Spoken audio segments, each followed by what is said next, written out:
He wanted to scream. After everything he did, they still betrayed him. But instead of shouting, he stayed silent. Not because he was weak, but because he finally understood. Silence is power. In that silence, he learned what noise could never teach. That not every battle needs a reaction. That peace is louder than anger. And that real strength isn't in fighting back. It's in walking away with self-control. Every time you react, they win. But when you stay calm, you confuse them, you rise above, you evolve.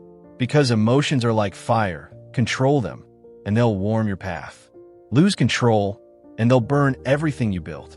So next time they test your peace, remember, the strongest voice is the one that stays silent. Michael Brooks wasn't a hero. He was just a man who used to react. At 34, life hadn't turned out the way he'd imagined. He worked in a small auto shop in Denver, fixing cars, drinking cheap coffee, and hiding behind his headphones. Every day felt the same. Customers complaining, co-workers gossiping, and his boss yelling about deadlines. Michael had learned one thing.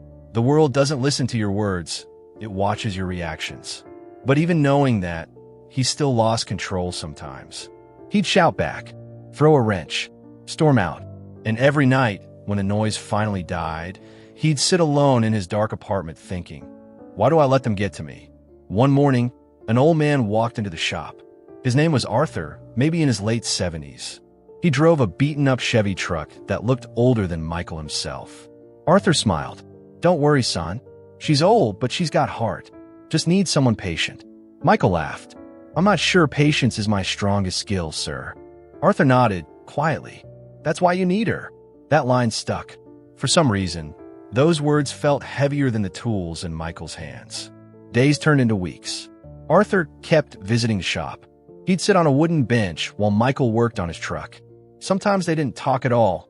They just sat in silence.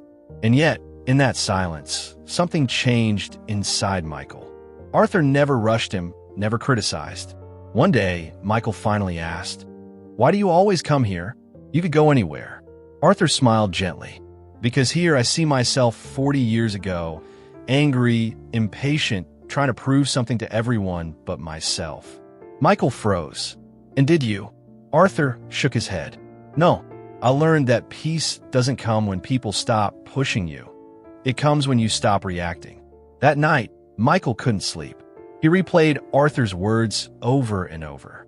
He thought about all the times he'd exploded over things that didn't matter, all the bridges he'd burned just to be right.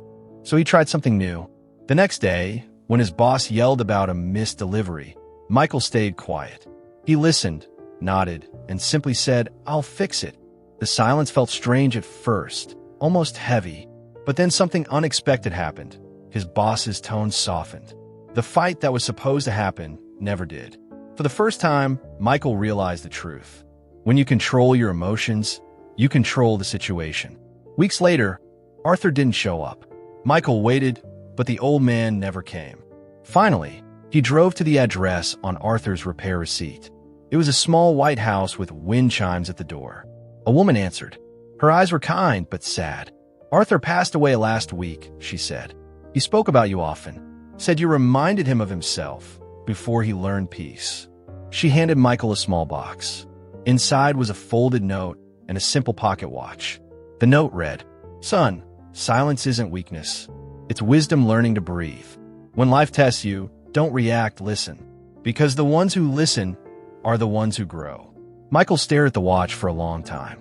No ticking sound, just stillness. But for the first time, he didn't feel empty. He felt calm. He started living differently after that. He stopped arguing with people who only wanted a reaction.